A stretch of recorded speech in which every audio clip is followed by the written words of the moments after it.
Okay, तो monotonicity वगैरह जो होता है वो काफी इंपॉर्टेंट होता है। हम किसी अलग सीक्वेंस में पढ़ेंगे। हम पहले मोनोटोनिसिटी पढ़ेंगे एंड लेट्स सी कि हमारे पास फिर ज्यादा टाइम और बचता है तो ऑफ कोर्स मैं मैक्सिमम मिनिमा भी एक बार आपको पढ़ाऊंगी। लेकिन जो अगर आप जेई मेंस के ज्यादा क्वेश्चन अभी तक देखोगे तो और those are mostly from tangents and normals के भी काफी सारे क्वेश्चन आते हैं वो। बट अभी ऐसा हो गया है कि वो टैंजेंट्स एंड नॉर्मल उन्होंने कैंसिल किया है, सिलेबस से हटा दिया है। तो वो क्वेश्चंस तो अभी नहीं आएंगे टैंजेंट्स एंड नॉर्मल्स के। तो अब सबसे ज्यादा क्वेश्चंस आने के चांसेस क्या होते हैं कि वो मोनोटोनिसिटी से आ सकते हैं सबसे ज्यादा क्वेश्चंस अब। तो वो हम सबसे पहले देख लेते हैं मोनोटोनिसिटी। किसी को कुछ पता है, किसी को याद है कुछ? What is monotonicity, increasing function, decreasing function हम कैसे देखते हैं?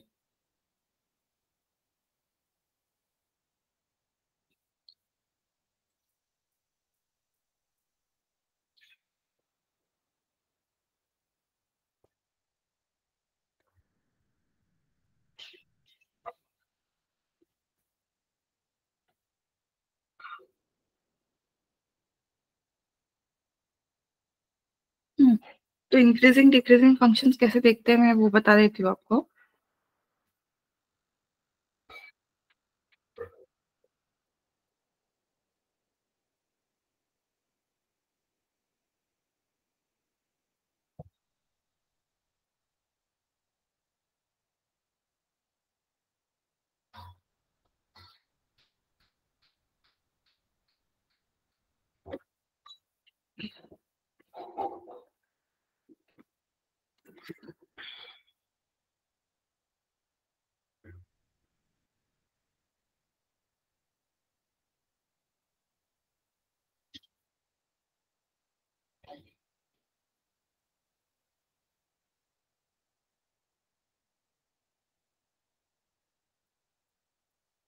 ये देखो, इंक्रीजिंग एंड डिक्रीजिंग, तो इसमें कैटेगरीज देखो कैसी होती है। इंक्रीजिंग हो या स्ट्रिक्टली इंक्रीजिंग, ऐसे हो सकता है। ठीक है, इंक्रीजिंग या स्ट्रिक्टली इंक्रीजिंग, डिक्रीजिंग या strictly decreasing, conditions for increasing. तो मैं तुमको यहाँ पे ये बता देती हूँ क्या है। ओके, सबसे पहले ना आपको ये सब जानने के लिए क्या ये इंक्रीजिंग है क्या ये डिक्रीजिंग है, आपको एक्स एक्सिस पे लेफ्ट से राइट मतलब जीरो से आगे आगे बढ़ना है। देखना किस तरीके से है, जीरो से आगे ऐसे किसी भी मतलब नेगेटिव एक्स एक्सिस पे भी पॉजिटिव डायरेक्शन मतलब बढ़ते हुए नंबर्स को आगे देखना है। ओके, तो उस पे हम डिसाइड, ऐसे उल्टा देखना अलाउड नहीं होता है। तो उससे हम डिसाइड करेंगे क्या ये पॉजिटिव है या मतलब डेरिवेटिव के लिए बोल रही हूँ, पॉजिटिव या नेगेटिव या फिर इंक्रीजिंग है या डिक्रीजिंग है।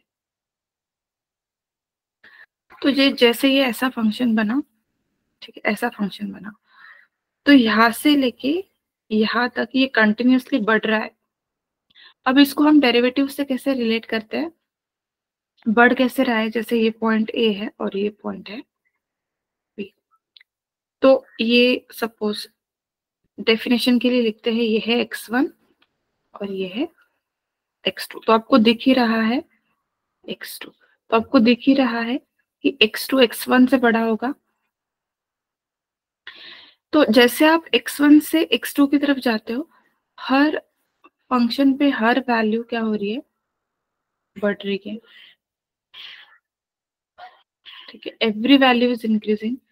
सो अगर ये function y is equal to f of x है, तो एफ ऑफ बी क्या है, f of b is greater than f of a and at every point हम बोल सकते हैं for every point for f of x two is greater than f of x one. मतलब जैसे ही आप आगे बढ़ते जाओगे फंक्शन का वैल्यू ज्यादा है। ठीक है, ज्यादा है फंक्शन का वैल्यू। ये हुई बात स्ट्रिक्टली इंक्रीजिंग फंक्शन की। मतलब अगर फंक्शन ऐसा है तो क्या हुआ कि हर बार वैल्यू बढ़ रही है, हर बार वैल्यू बढ़ रही है, तो इसको बोलते हैं स्ट्रिक्टली इंक्रीजिंग।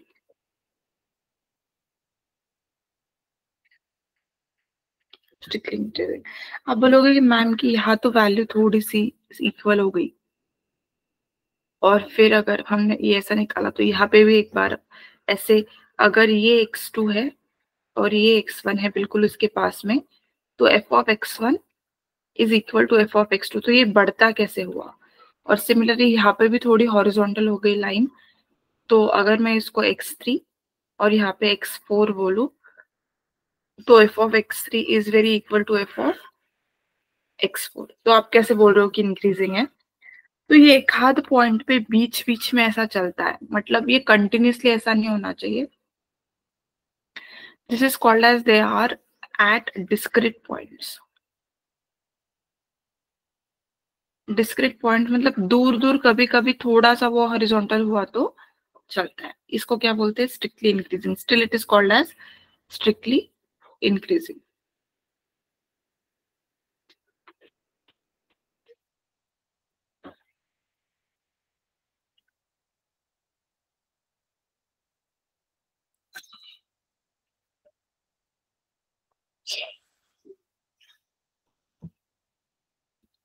ओके, अब ये क्या है भाई, हम देखते कि what are the other things. अगर ये ऐसे हुआ, ठीक है, ये फंक्शन ऐसे हुआ, तो अब देखो क्या हो रहा है। ये अगेन x1 है और ये x2 है। इसमें क्या हुआ, यहां से यहाँ पे इस रेंज में ये जो है वो हॉरिजॉन्टल हो गया। मतलब ये अगर x2 और ये x1 है, तो इस रेंज में, पूरी इस रेंज में वैल्यू क्या होगी, सेम है। इसको क्या बोलते हैं, सिर्फ increasing. This is not strictly increasing, this is increasing. Why? Because if you are moving from x1 to x2, everyone is getting what I'm trying to say.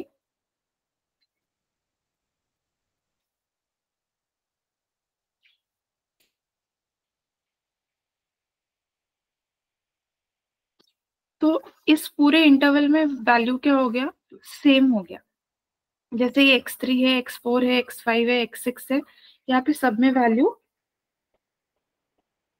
Equal हो गया। लेकिन बढ़ती हुई वैल्यू है, स्टॉल हो गई, बीच में इक्वल हो गई और फिर आगे फिर बढ़ने लगी।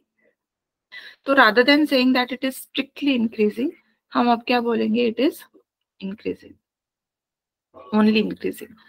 तो इसको मैथमेटिकल कंडीशन ऐसा लिखते हैं, f of x2 when x2 is greater than x1, f of x2 is greater than or equal to f of x1। जैसे यहाँ पे मैंने क्या लिखा था, f of x2 should be greater than f of x1, सिर्फ greater than का sign था। यहाँ पे क्या लिख रहे हैं, ग्रेटर देन और equal to. Now similar things will go for decreasing function.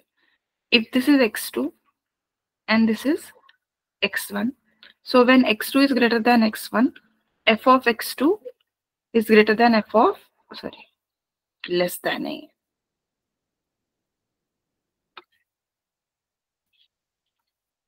f of x2 should be less than f of x1। ये किसके लिए है, ये है स्ट्रिक्टली डिक्रीजिंग के लिए, ठीक। और अगर ये कुछ ऐसा हो जाएगा,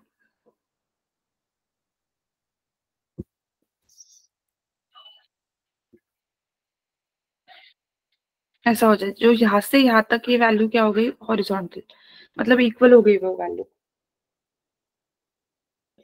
तो हम क्या बोलेंगे, this function is decreasing. Decreasing for x2, अगर ये x2 है, ये x1 है, for x2 greater than x1, f of x2 should be less than or equal to f of x1। ये हुआ डिक्रीजिंग का कंडीशन। ओके, तो क्या आप अभी हमेशा ग्राफ निकाल निकाल के देखोगे कि मतलब क्या हो रहा है, क्या मतलब ऐसा ग्राफ हर चीज का हम निकालेंगे और फिर देखेंगे कि स्ट्रिक्टली इंक्रीजिंग है या डिक्रीजिंग है, ऐसा हम नहीं करते। ऑफ कोर्स जो ग्राफ हमको आते हैं हम निकालेंगे, but it we are not completely dependent on the graph. Now the function which increases, मतलब ये फंक्शन है, ये स्टॉल हो रहा है, इंक्रीज हो रहा है, तो इसका बिहेवियर क्या है, it is always increasing. Okay, तो या तो फिर क्या हो कि डिक्रीजिंग हो, तो one of the behaviour has to be constant, उसको बोलते हैं मोनोटोनिक फंक्शन। मोनो मतलब वन, टोनिक मतलब उसका टोन क्या है, इधर इट इज इंक्रीजिंग और डिक्रीजिंग। अब अगर ऐसा मैं फंक्शन निकाल दूं, ऐसा निकाल दूं, तो ये यहां से अगर ये x1 है और यहाँ पे अगर x2 है, तो इसमें क्या हो रहा है, ये यहाँ पे तो इंक्रीजिंग है, यहाँ पे तो इंक्रीजिंग है, क्या है यार,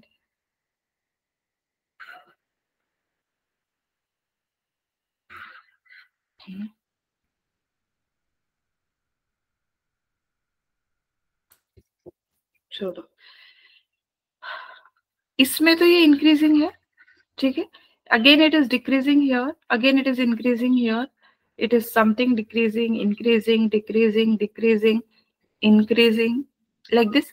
So it's not a like a unique unanimous behavior. Sometimes it is increasing, sometimes it is decreasing. This is called as non-monotonic. This is called as non-monotonic behavior. Okay.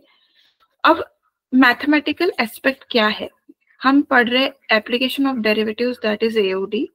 तो हम डेरिवेटिव्स यूज करके कैसे देख सकते हैं, तो आपको ना जो फंक्शन दिया होता है y is equal to f of x, आप इसको डेरिवेटिव करो। सो अगर dy बाय dx अगर पॉजिटिव होगा तो दिस इज इंक्रीजिंग फंक्शन, ऐसा मार्क देते हैं, इंक्रीजिंग फंक्शन, ठीक है। और अगर सिंपल है, अगर dy बाय dx नेगेटिव होगा तो what it is a decreasing function, ठीक। अब देखो ऐसा क्यों है, मैं यहाँ पे आपको बताती हूँ। इसमें क्या हुआ था, ये फंक्शन कंप्लीटली इंक्रीज कर रहा था, ठीक है। अगर आप यहाँ पे इस इस पे टेंजेंट निकालने की ड्रॉ करोगे तो ऐसी टेंजेंट आएगी, यहाँ पे ऐसी टेंजेंट आएगी, ऐसी।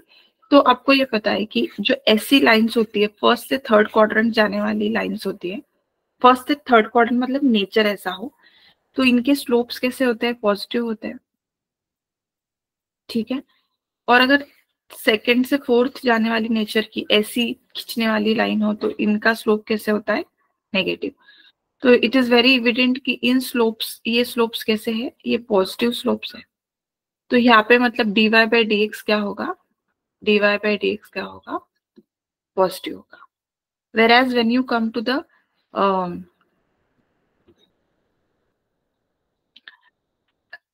डिक्रीजिंग फंक्शन, ये ऐसी स्लोप की, ये ऐसी लाइंस होंगी, ऐसी स्लोप ऐसा है, देखो टेंजेंट का स्लोप ये ऐसा है, मतलब गिरता हुआ स्लोप है, सेकंड से फोर्थ क्वाड्रेंट जाने वाली है। तो यहाँ पे dy बाई डी एक्स कैसा होगा, dy by D x will be negative. तो वही हमने यहाँ पे मैथमेटिकल कॉन्सेप्ट में लिखा है कि अगर डेरिवेटिव पॉजिटिव हो तो इंक्रीजिंग फंक्शन होता है, और डेरिवेटिव नेगेटिव हो तो डिक्रीजिंग फंक्शन होता है। अब आपने फंक्शन का डेरिवेटिव तो निकाल दिया, लेकिन पॉजिटिव नेगेटिव आने के लिए आपको एक्स की वैल्यू डालनी पड़ेगी, तो वो देंगे क्वेश्चन में, वो देते हैं, अभी हम क्वेश्चन करेंगे, ठीक। अभी देखते हैं। तो देखो आपने देखा कंडीशन फॉर इंक्रीजिंग, अच्छा अगर इस फंक्शन की बात करें तो ये है नॉन मोनोटोनिक, लेकिन अगर आप इसका डोमेन डिफाइन करो, जैसे अगर ये एक्स पी और ये एक्स क्यू है, तो in interval of x p comma x q, हाँ ये फंक्शन इंक्रीजिंग है, f of x is increasing in x p to x q. If you say between, अगर ये है 3 और ये है 8, तो in x 3 to 8 it is decreasing, I agree. In 3, 8 f of x is decreasing, that is okay. But when we are saying about why it is non-monotonic, we are saying x1 से xq के बीच में या x2 के बीच में total interval में कैसा behaviour है। तो टोटल इंटरवल में बिहेवियर के लिए कमेंट करने के लिए हमको उसका एक यूनानिमस बिहेवियर चाहिए जो नहीं है, कभी इंक्रीज कर रहा है कभी डिक्रीज कर रहा है। बट इन ऑफ कोर्स अगर छोटे इंटरवल्स इसमें देखा जाए तो आप बता सकते हो, तो वो हमेशा क्वेश्चन में बताएंगे आपको कहाँ से कहाँ बिहेवियर देखना है। और अगर कुछ नहीं बोला, अगर क्वेश्चन में उसने कुछ मेंशन नहीं किया, तो उसका मतलब यह है कि उसके डोमेन में आप देख लो। अब डोमेन क्या है ये मैंने आपको एक्सप्लेन किया, आपको रिवाइज करना चाहिए। ये देखो ये इंक्रीजिंग है when x2 is greater then x1, f of x2 is greater then, strictly increasing में सिर्फ ग्रेटर देन के साइन है and all. So let's see कि इस फंक्शन में हम क्या कर सकते हैं।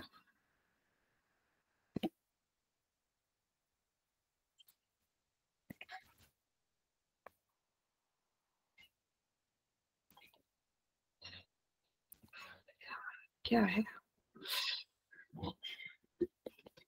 ओके क्या दिया है, show that the function is strictly increasing. तो ये तो लाइन है, ठीक है, ये लाइन है, इसको हम प्लॉट करते हैं,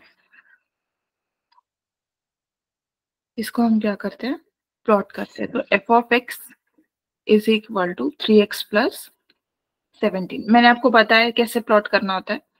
एक बार x को 0 डालो, मतलब ये यही है ना, y is equal to 3x plus 17। तो x को 0 डाला तो y कितना आएगा 17, और y को 0 डाला तो x कितना आएगा -17/3। तो ये कुछ लाइन ऐसी रहेगी 0,17, तो यहाँ से कहीं तो पास करेगी। 17/3 मतलब -6 कुछ रहेगा आसपास, मतलब नॉट एग्जैक्टली, -17/3, 0। तो यहाँ से पास करने वाली वो लाइन है, ऐसी लाइन नहीं है।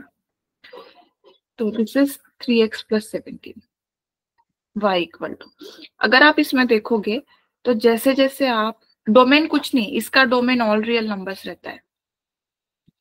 तो जैसे ही आप कहीं से भी शुरू कर दो, आप कहीं से भी लेफ्ट से राइट अगर जाओगे, कहीं से भी लेफ्ट, इसको डोमेन नहीं है तो आप कहीं से भी शुरू कर सकते हो। अगर मैंने यहाँ से शुरू किया तो this value is small negative value है ये कुछ, और यहाँ तक आए तो ये कुछ पॉजिटिव वैल्यू है। तो of course when x2 is greater than x1, f of x2 is just not equal, it's always greater than f of x1। यहाँ से हम यहाँ गए तो again this value is greater than this value, so it's always true. So हम क्या बोल सकते हैं कि ये क्या है, स्ट्रिक्टली इंक्रीजिंग, इंक्रीजिंग नहीं स्ट्रिक्टली इंक्रीजिंग फंक्शन है। तो स्ट्रेट लाइंस, ऐसा नहीं है कि स्ट्रेट लाइन हमेशा ही वैसा होगा, अगर ऐसी स्ट्रेट लाइन है तो ये स्ट्रिक्टली डिक्रीजिंग है, ठीक है। हाँ, नॉन मोनोटोनिक बिहेवियर को ये भी नाम होता है नीदर इंक्रीजिंग नॉर डिक्रीजिंग। तो जेई मेंस में जब क्वेश्चंस आते हैं तो पहला ऑप्शन आता है कि इंक्रीजिंग फंक्शन है, दूसरा है डिक्रीजिंग, सी है नीदर इंक्रीजिंग नॉर डिक्रीजिंग, और डी है नन, ठीक है। तो इसमें से आपको करेक्ट ऑप्शन चुनना है। अब यहाँ पे डिफरेंस ऐसा हो सकता है कि वो स्पेसिफिक पॉइंट के लिए देते हैं, increasing in x is equal to 3, decreasing, वो अभी मैं क्वेश्चंस कराती हूँ। So all these are explanation, ये मैंने आपको पहले एक्सप्लेन किया है, स्ट्रिक्टली इंक्रीजिंग स्ट्रिक्टली डिक्रीजिंग। देखो यहाँ पे ना क्या हुआ है, इंक्रीजिंग फंक्शन में ये यहाँ से यहाँ स्टॉल हो गया, इक्वल हो गया, जैसे ये डिक्रीजिंग में यहाँ से यहाँ इक्वल हो गया, ठीक है, तो वो नहीं चलता है।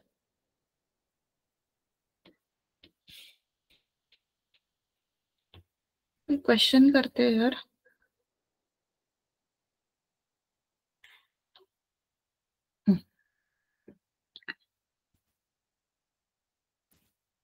ये देखो ये क्वेश्चन है, prove that the function is increasing in are.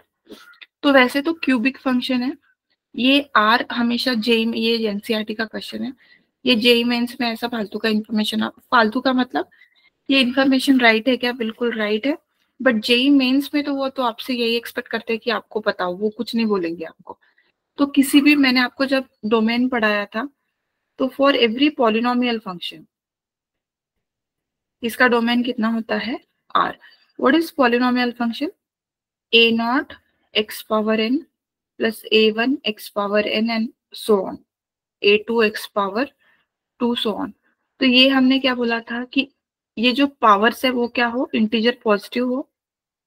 अगर यहाँ पे n+1 n+2 लिखो तो n क्या हो, पॉजिटिव इंटीजर हो। इसको पॉलिनोमियल बोलते हैं। तो अगर आप इसको देखोगे तो 3 2 1 0 ये सारे इंटीजर्स है, तो ये एक पॉलिनोमियल फंक्शन है। तो सारे पॉलिनोमियल्स का क्या होता है, डोमेन आर होता है। मैं रेंज के बारे में नहीं बोल रही हूँ, क्योंकि अगर ये पैराबोला होता तो ये ऐसा होता, एक्स स्क्वायर की टर्म होती तो इसका रेंज आर नहीं है, डोमेन तो ऑफ कोर्स आर होगा। तो अगर मेरे पास फंक्शन है f(x) is equal to x³ - 3x² plus 3x - 100। अब देखो, अगर क्यूबिक फंक्शन है तो मुझे जनरल नेचर एक पता है कि कुछ ऐसा होता है, जैसे y is equal to x³ तो ऐसा होता है। जो मैं बोल रही हूँ समझ में आ रहा है या सो गए सब? हाँ बताओ, अभी तक जो पढ़ा है समझ में आया क्या? तलवारा says yes, non medical says yes. What about rest of the schools? Meritorious school, which meritorious school? हाँ भाई, 24 schools have joined. Please let me know if you have understood what I have told till now.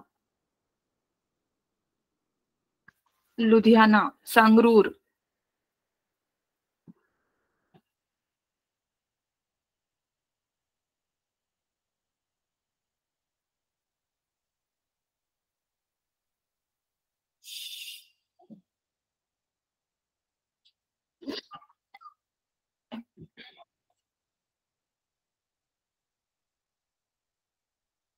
ठीक, okay आगे चलते हैं। Okay okay fine, चलो आगे चलते हैं। तो हर पॉलिनोमियल के लिए, अभी मैं क्या बता रही हूँ कि हर पॉलिनोमियल के लिए डोमेन है आर। अभी मैं निकाल रही हूँ इंक्रीजिंग है या डिक्रीजिंग है। तो इसका ग्राफ आप नहीं निकाल सकते हो अभी, अभी नहीं निकाल सकते हो। क्यों? क्योंकि ये क्यूब का नेचर ऐसा होता है। कभी क्यूबिक ऐसे ऐसे भी होते हैं, क्यूबिक जो 2 बार घूम के निकल गए, कितने रूट्स है उस पर डिपेंड करता है उसके। इसमें 3 रूट्स होते हैं, 0 0 0 क्यूबिक रूट्स है ये। तो डिग्री 3 है तो 3 ही रूट्स होंगे। 3 रूट्स है तो रिपीटेड रूट्स है ये, 0 0 0 3 बार आता है। बट ऐसा जरूरी नहीं है, ठीक है। अगर x-2 x, जैसे ये इक्वेशन है, इसके सारे रिपीटेड रूट्स नहीं आएंगे, इसके 3 अलग अलग रूट्स आएंगे। वो निकालना और फिर वैसा ग्राफ ड्रॉ करना और फिर आंसर देना, it's not something that we are our objective is, वो नहीं करना है हमको। हमको तो क्या निकाल सकते हैं हम, ये एओडी में फिर से कर्व स्केचिंग में मैं इसको पढ़ाऊंगी आपको कैसे निकाल सकते हैं वैसे इसको। तो हमको तो ये सिर्फ बताना है कि फंक्शन इंक्रीजिंग है या डिक्रीजिंग है। तो हम क्या करेंगे, डेरिवेटिव निकालेंगे। तो ये कितना आएगा, 3x²। आई होप कि सबको डेरिवेटिव आता है। 6x + 3, ये हो गया इसका डेरिवेटिव। अब स्किल जो है ना यहाँ पे है 3x² - 2x + 1। आपके पास ये तो आ गया dy/dx या f'(x), whatever you want to say. Now, do you have a specific reasoning that this term will be positive always? एक क्वाड्रेटिक की कोई कंडीशन होती है जिसमें क्वाड्रेटिक हमेशा पॉजिटिव होता है। जैसे अगर मैं, आप नोट्स लिख रहे हो क्या? अगर मेरे पास क्वाड्रेटिक है ax² + bx + c = 0, ठीक है। तो अगर ये क्वाड्रेटिक है d, तो d नहीं बोलेंगे अपन इसको, f(x) बोलते हैं, ठीक है। तो f(x) is always positive when, बताओ किसको किसको पता है ये कंडीशन?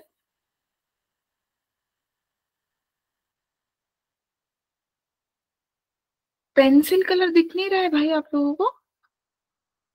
क्या लगा वो भी, ये दिखता है क्या?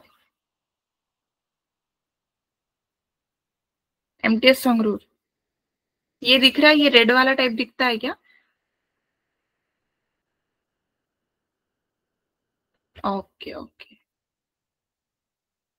नो वो भी नहीं दिखता है। रियली?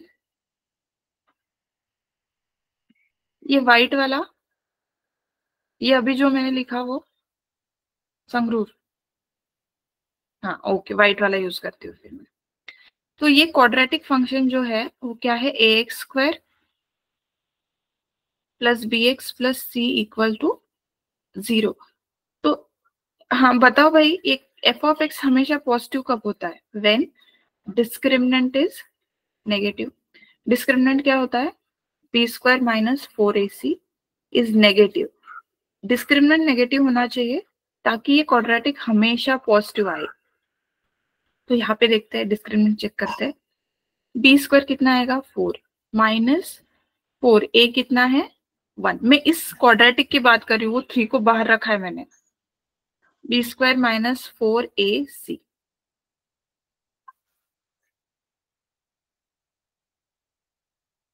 अच्छा, तो ये कितना हो गया? 0।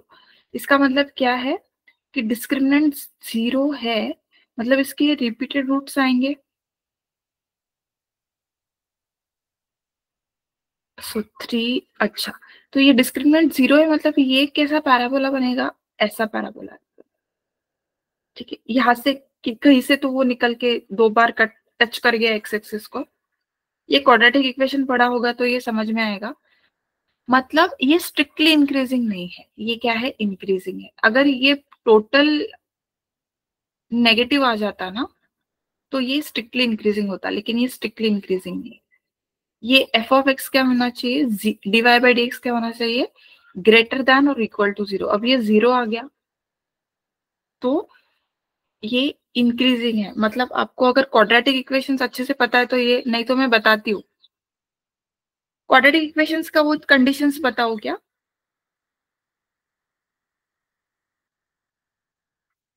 आप बोलोगे तो मैं बता दूंगी। तो ये फंक्शन कैसे आया? हमेशा पॉजिटिव नहीं आया। हमेशा पॉजिटिव कब आता? जब डिस्क्रिमिनेंट 0 होता, लेकिन डिस्क्रिमिनेंट नेगेटिव होता। लेकिन डिस्क्रिमिनेंट यहाँ पे 0 आ गया तो दिस विल बी पॉजिटिव और समटाइम्स इवन 0। तो ये स्ट्रिक्टली इंक्रीजिंग नहीं हुआ, इंक्रीजिंग हुआ। मैं आपको एक बार ना वो ये बता देती हूँ, क्वाड्रेटिक की क्या कंडीशंस होती है। क्वाड्रेटिक की देखो, अगर एफ ऑफ एक्स क्या है? A x square plus b x plus c equal to 0 है।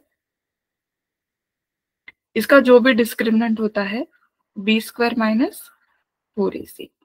तो अगर डिस्क्रिमिनेंट नेगेटिव हो तो फंक्शन कैसा, रूट्स कैसे होते हैं?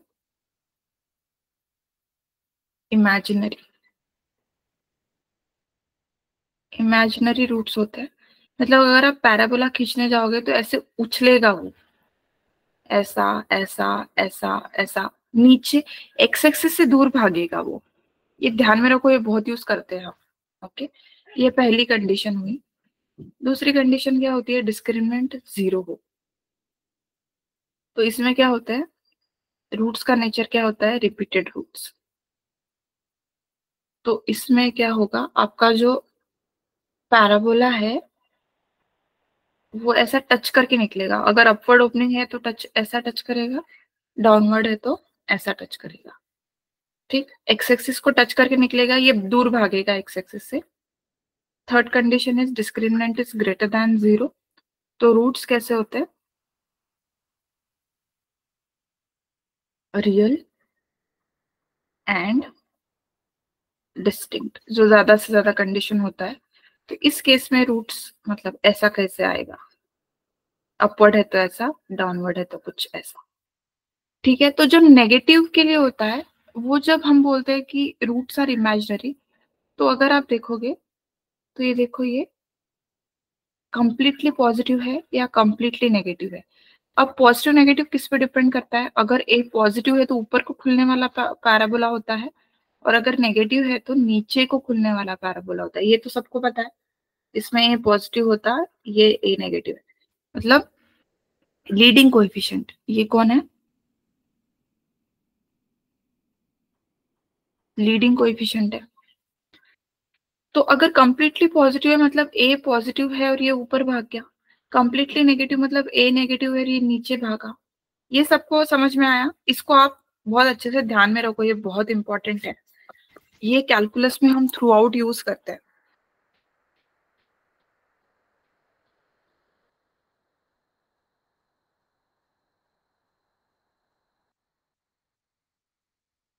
Naveen has raised the hand. I don't know why.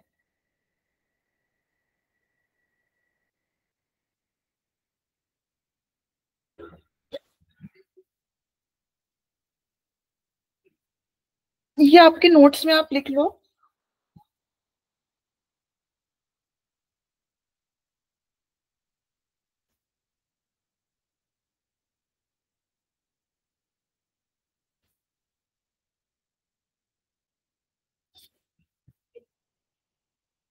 अच्छा, this is a good question.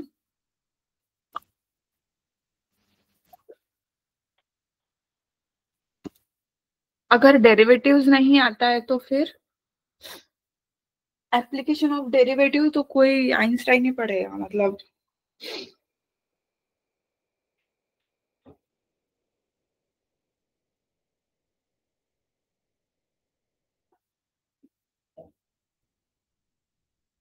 तो डेरिवेटिव्स आना चाहिए, बट आपको एक बैलेंस बनाना पड़ेगा कि डेरिवेटिव्स को कितना टाइम देना है।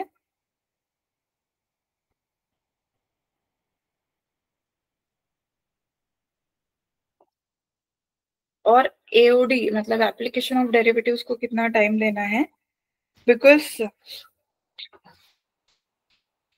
डेरिवेटिव्स आना चाहिए, मैं वो नहीं बोल रही हूँ, बट डेरिवेटिव से ज्यादा क्वेश्चन नहीं बनते हैं जेई मेंस में। वो आते हैं एप्लीकेशन ऑफ डेरिवेटिव से। मैं ऐसा नहीं बोल रही हूँ कि एक भी क्वेश्चन नहीं आता है, बट आप अगर रेशो देखोगे तो ये क्वेश्चन ट्राई करो सब लोग। Find the interval in which the function F is increasing and decreasing. Try करो तो एफ डैश ऑफ एक्स कितना आएगा, सोचो। ये कितना आएगा? 6x² minus 6x minus 36।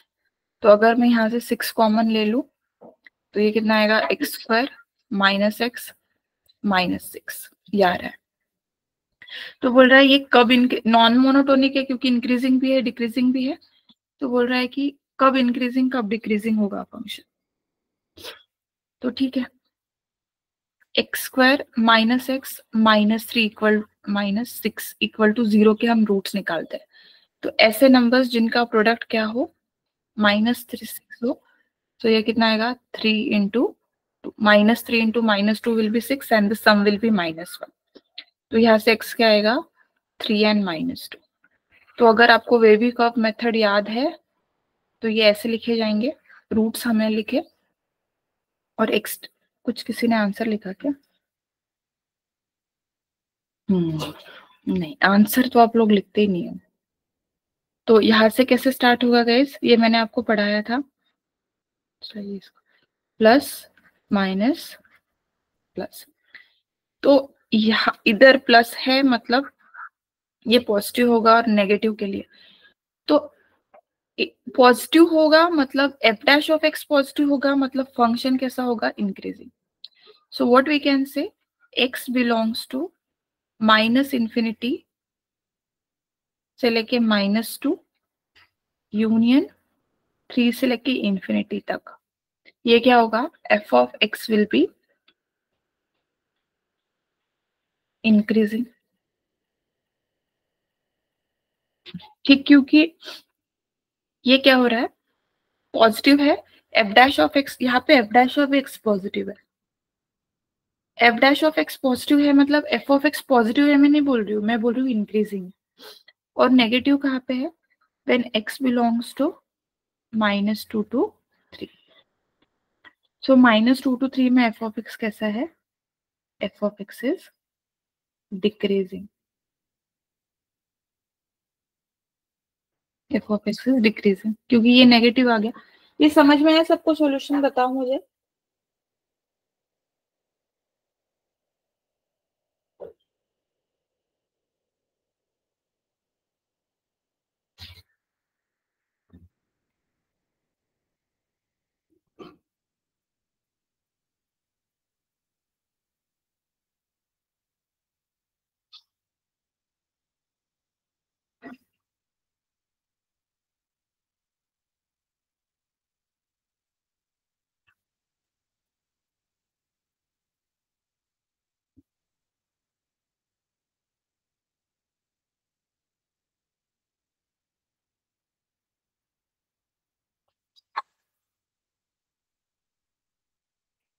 सबको समझ में आया? बताओ यार, समझ में आया क्या सबको?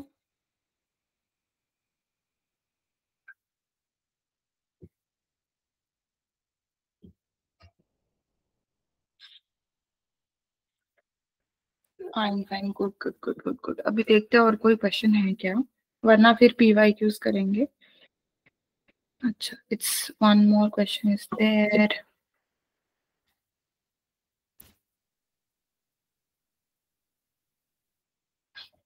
ये सब क्या है भाई? ये डायग्राम वायग्राम मेरेज करना नहीं आता है मुझे, छोड़ो, आंसर बता देती हूँ। ये क्या है, छोड़ो इसको।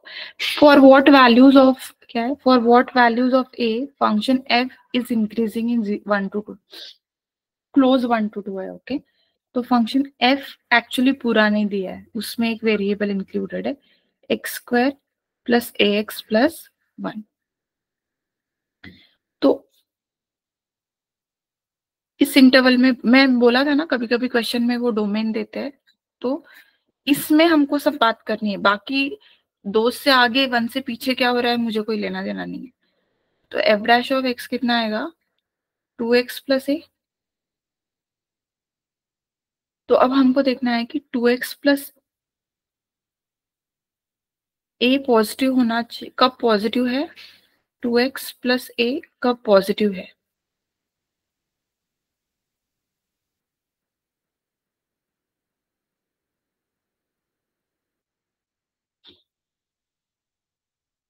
तो x क्या होना चाहिए, इस a को उधर भेज दिया, माइनस से हो गया वो, और 2 से डिवाइड कर दिया। तो x कितना है, -a/2 से बड़ा होना चाहिए।